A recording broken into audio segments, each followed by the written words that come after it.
50 বছরের মধ্যে আর আওয়ামী লীগের আর শোনা যাবে না। কাজে ওইটা কন।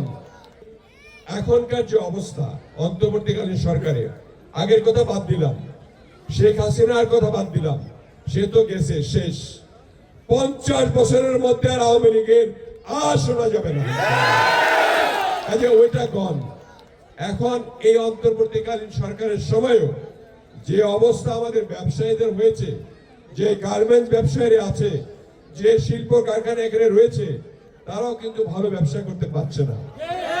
আমি জানি যে আমাদের এই সংশ্লিষ্ট গার্মেন্টসের সঙ্গে যারা জড়িত, তাদেরও ব্যবসা মোটেই ভালো নয়।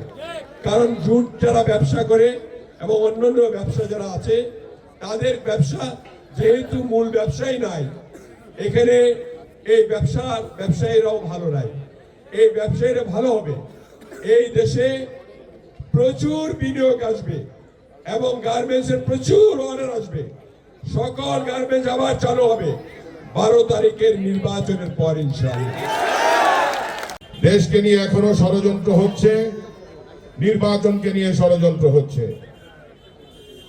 একটি দল যারা 71-এ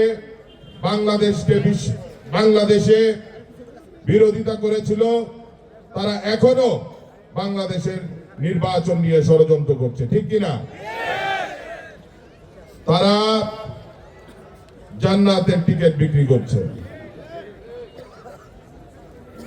এখন আবার নতুন নতুন শুনতেছি যে নতুন হাদিসও তারা বানাইতেছে। মানুষ মারা গেলে কবরে সওয়াল জবাব হয়, 3টা প্রশ্ন করে। 3টা না? ফেরেশতা এসে কয়টা প্রশ্ন করবে?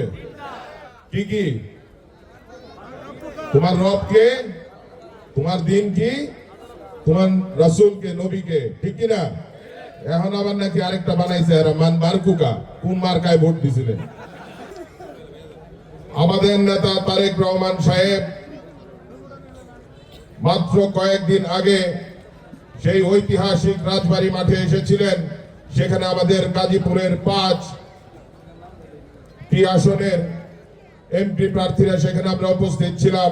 আমার বিশ্বাস আপনারাও সেদিন ছিলেন অনেকে। সেই ঐতিহাসিক রাজবাড়ী মাঠে আমাদের নেতার বক্তব্য আপনারা শুনেছেন যে উনি কি নির্দেশনা দিয়ে গেছেন। আজকে দেশকে নিয়ে এখনো ষড়যন্ত্র হচ্ছে, নির্বাচনকে নিয়ে ষড়যন্ত্র হচ্ছে। একটি দল যারা 71-এ বাংলাদেশে বিরোধিতা করেছিল, তারা এখনো বাংলাদেশের নির্বাচন নিয়ে ষড়যন্ত্র করছে, ঠিক কিনা? তারা জান্নাতের টিকিট বিক্রি করছে। এখন আবার নতুন নতুন শুনতেছি যে নতুন হাদিসও তারা বানাইতেছে। মানুষ মারা গেলে কবরে সওয়াল জবাব হয়, 3টা প্রশ্ন করে। 3টা না? ফেরেশতা এসে কয়টা প্রশ্ন করবে? কি কি? তোমার রব কে, তোমার দিন কি, তোমার রাসূল কে, নবী কে, ঠিক কিনা? এখন আবার নাকি আরেকটা বানাইছে, রহমান মার্কুকা, কোন মার্কায় ভোট দিছিলেন। এটা শুনছেন তো? এইরকম মুনাফেকেরা, আমরা যেন এদের থেকে সাবধান থাকি। এবং আমাদের নেতা যেরকম বলেছেন যে তাহাজ্জুদের নামাজ পড়ে ভোট কেন্দ্রে যাইতে, ফজরের নামাজ ভোট কেন্দ্রে পড়ার জন্য আমরা যেন সবাই ওখানে জামাত করে করি। সারাদিন আমরা ভোট দেওয়ার পর সতর্ক থাকবো এবং ভোটের রেজাল্ট নিয়ে ঘরে ফিরবো।